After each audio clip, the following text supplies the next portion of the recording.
ऐसे भी छंद होते हैं, देखना ये भी। छंद में ब्लेड लगा के सुनाऊंगा। सुनो भैया, या ब्लेड देख लो। कैमरा लगा लो, कैमरा दिख रही है सचिकांत? हाँ आगे गुरु, बोल। हाँ गुरु।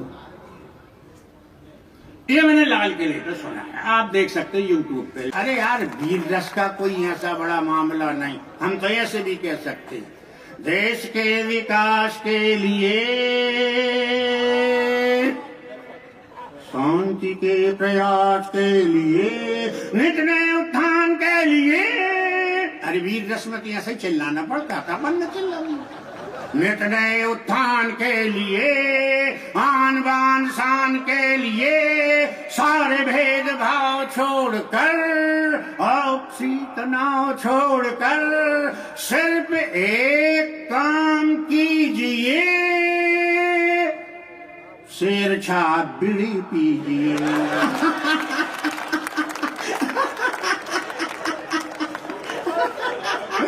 ऐसा कुछ नहीं कि भाई वीर रस को अरे यूं भी कहा जा सकता है, ले जाके टेका दादा। ऐसे भी कहा जा सकता है। अब ये शास्त्रीय छंद जो दो चार लोग अच्छे लोग वो सुन लें, बढ़िया। एक छंद में 14 उपमाएं गा रहा हूँ, हाँ, एकमात्र मैं ही व्यक्ति हूँ ऐसा गा सकता हूँ। स्वागत है तू। ये मैं अपने आप में ऐलान कर रहा हूँ कि सिंह से मतंग जैसे, चीता से कुरंग जैसे, मोर से भुजंग जैसे, पंग पहलवान से। वाह, सुनना भैया, एक पंक्ति है और 4 उपमाएं हैं। इतिहास बन रहा है ये। सिंह से मतंग जैसे, चीता से कुरंग जैसे, मोर से भुजंग जैसे, पंग पहलवान से, शिव से अनंग जैसे, यम से उमंग जैसे, वायु से तुरंग जैसे, तम जनमान से। वाह, एक शशिकांत जैसे पूछ बैठे, दद्दू यम से उमंग समझ में नहीं आया। मैंने कहा भैया तुम्हारे घर में यमराज जहाँ है तो तुम ये कहोगे कि नमस्ते अंकल जी अंदर चलो।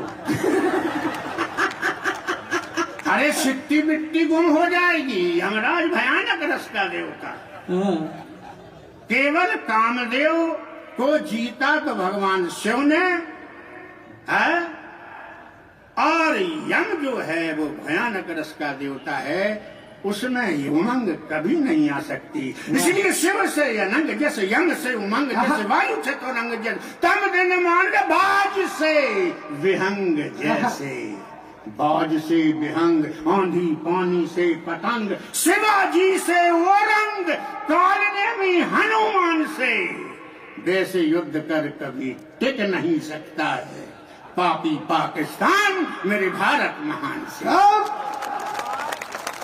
जैसे युद्ध करे कभी टिक नहीं सकता है पापी पाकिस्तान मेरे भारत महान।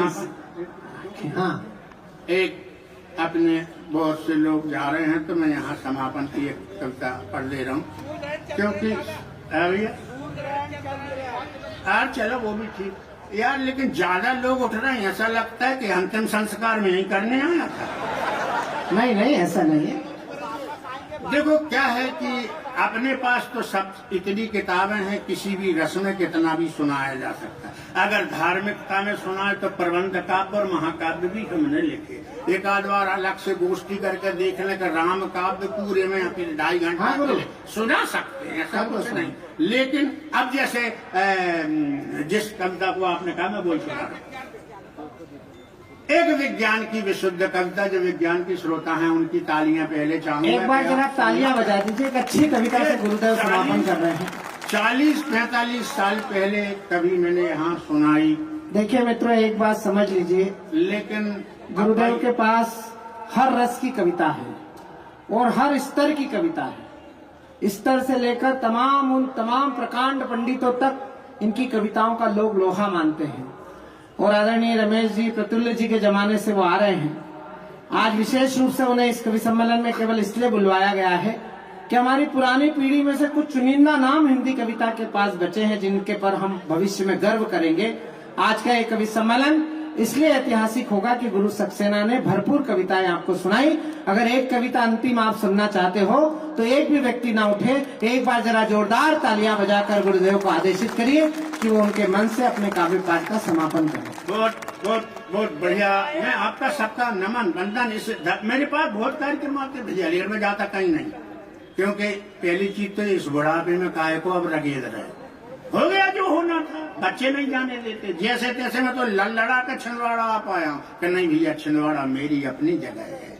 मैं कोई कवि सम्मेलन में नहीं जा रहा, मैं प्रतुल जी को श्रद्धांजलि देने जा रहा हूँ।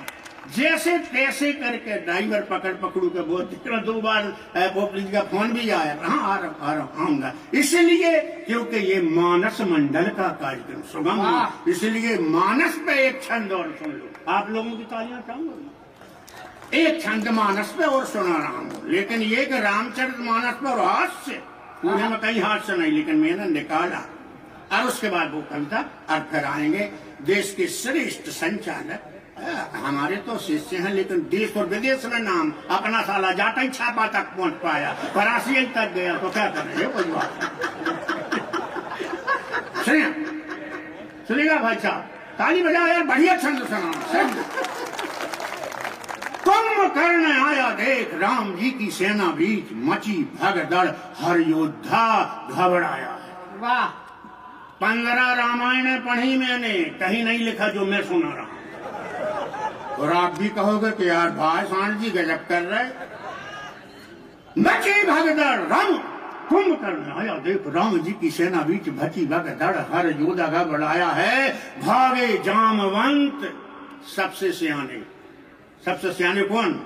भागे जामवंत हनुमान, नल नील वीर, अंगद सुग्रीव कोई पास नहीं आया।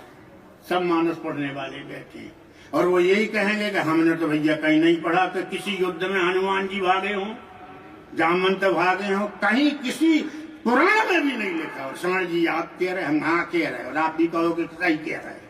भागे जामवंत हनुमान, नल नील वीर, अंगद सुग्रीव कोई पास नहीं आया है। भगवान ने अचरज से देखा, यार गड़बड़ हो गया रे। विभीषण बोले प्रभु अचरज नहीं करे। विभीषण ने समझा, भगवान अचरज से देख रहे, विभीषण समझे। विभीषण बोले प्रभु अचरज नहीं करे, भागे हैं जरूर पर भय ना समाया है। भगवान हंसे, तुम्हारे बेवकूफ, यानी भय नहीं है तो काहे को भग रहे? भगता तो वही है ना कि जो डरे तो भगे, कि नहीं महाराज कोई जोड़ा नहीं डर रहा, लेकिन भग सब रहे। उसका कारण मैंने खोजा, और अगर कारण मैंने सही खोजा हो तो आप सबकी तालियां रामचरित मानस के छंद के ऊपर, आज के ऊपर। विभीषण बोले प्रभु अचरज नहीं करे, भागे हैं जरूर पर भय ना समाया है। अरे भागे ना तो क्या करें बेचारे बलवान वीर। हाँ, कुंभकर्ण 6 महीना से नहीं नहाया है।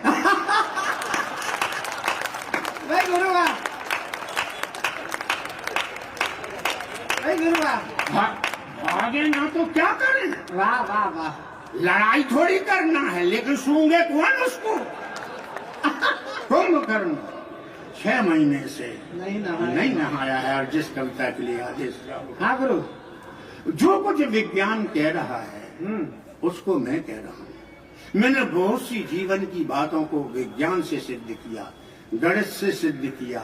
और एक समय 45-50 साल पहले ये जो कविता बनी, सारे देश ने सुनी, कई चैनलों ने सुनी, आया डायरेक्ट सुन लीजिए, क्योंकि चैनल में वो वजह नहीं आता जो डायरेक्ट में आता है। बहुत सी चीजें ऐसी देख लेना यार।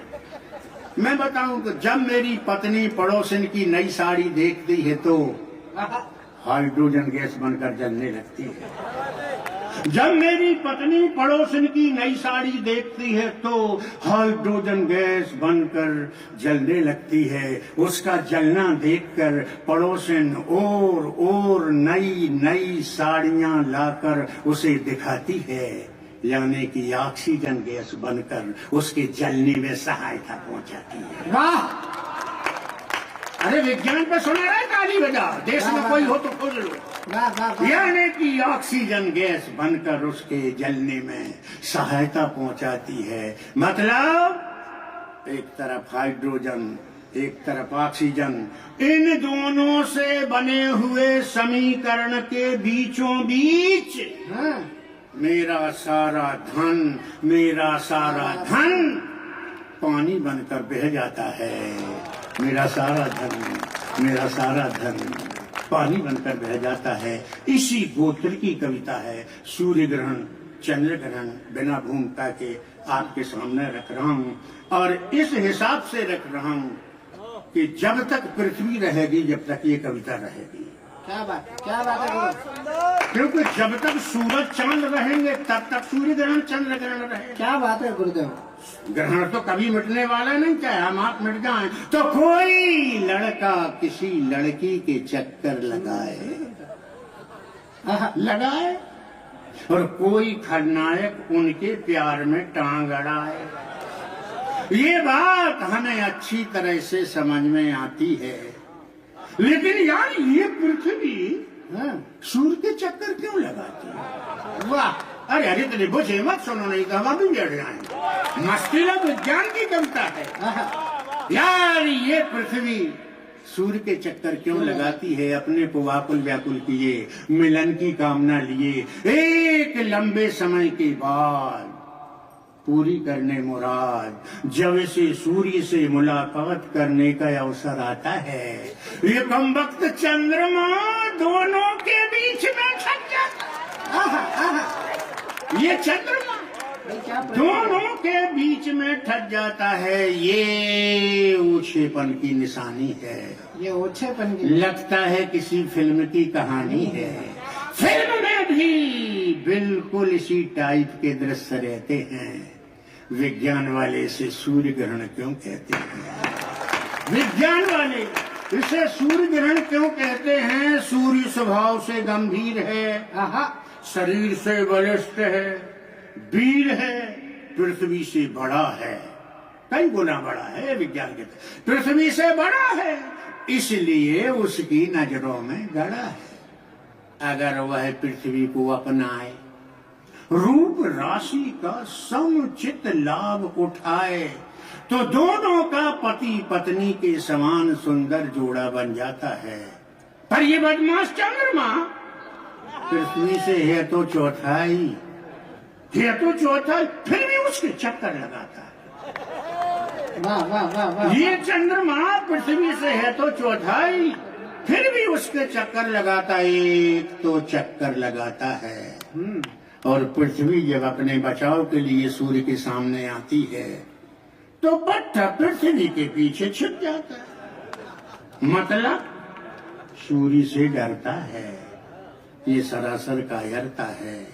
बुझदिल आशिकों के कारनामे बिल्कुल इसी टाइप के रहते हैं। और विज्ञान वाले से चंद्र ग्रहण क्यों कहते हैं? विज्ञान वाले अंतिम समापन करते हुए केवल 2 छंद में इसलिए सुनाऊंगा कि बहुत लंबे समय के बाद आना हुआ, प्रतुल जी का स्मरण किया गया। एक छंद ऐसा कि लाल किले से मैंने सुनाया, छिंदवाड़ा की ये धरती वंचित न रह जाए, ऐसा छंद भी हो सकता है। सबसे पहले सबका आभार, सबको प्रणाम कर रहा हूँ, प्रतुल जी को प्रणाम कर रहा हूँ कि भाग्य था हमारा आप सबके दरस हुए, खूब खुशियां सभी को लाए परमात्मा। और जिंदगी के रास्ते में जो भी विघ्न बाधा आए, सारे कष्ट कंटक हटाए परमात्मा। वाह, भाग्य था हमारा आप सबके। अरे 75 साल की उम्र है यार, कभी निपट जाते। भाग्य था हमारा आप सबके दरस हुए, खूब खुशियां सभी को लाए परमात्मा। जिंदगी के रास्ते में जो भी विघ्न बाधा आए, सारे कष्ट कंटक हटाए परमात्मा। और किया सत्कार, दिया मान पान प्यार, ऐसा प्यार आगे भी बनाए परमात्मा। और जा रहे हैं जाते जाते सबको प्रणाम, कभी इसी भांति हमको मिलाए परमात्मा, इसी भांति हमको। और दोस्तों अंतिम छंद, उसके बाद शशिकांत जी समापन करेंगे आज के छंद का। ये आधार छंद मैंने हिंदी साहित्य वाचिक परंपरा को दिया। और छिंदवाड़ा की धरती भी सुन ले कि ऐसे भी छंद होते हैं। ये छंद में ब्लेड लगा के सुनाऊंगा। सुनो भैया, ब्लेड देख लो, कैमरा लगा, कैमरा दिख रही है शशिकांत? हाँ गुरु। ये मैंने लाल किले पे सुना है, आप देख सकते हैं यूट्यूब पे। लेकिन अब आप रूबरू हो, गुरु जी हमें नहीं सुनाया, हम ये नहीं देखते कि यार कैसा के बेसा। लेकिन हमारे कुछ लोग, प्यारे लोग हैं जो 50 साल से भी जुड़े हैं। अब वो इसलिए जुड़े कि वो भी अभी हैं, नहीं इसमें हंसी की क्या बात है, हम हैं तो वो भी हैं। जैसे विजयानंद बैठा है, ये बैठे हुए हैं, लेकिन सफेदी सब पे आ गई। अच्छे हैं जहाँ भी हैं, बहुत बढ़िया हैं, अपने रचनात्मक कार्यों में कभी भी लगे हैं।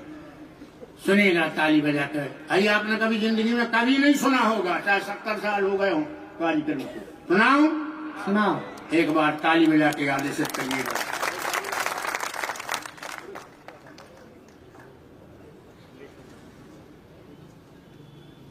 जग के करता धरणी धरता अखिलेश कलेश सदा के हरैया। वाह। नट डांगर हैं रस गागर हैं, दया सागर हैं जन काज करैया।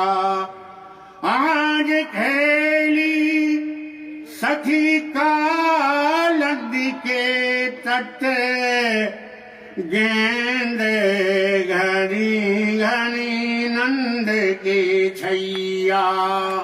नाचे छना छन छन छन छन छन, नागे के शीसन शीस कन्हैया। नागे के शीसन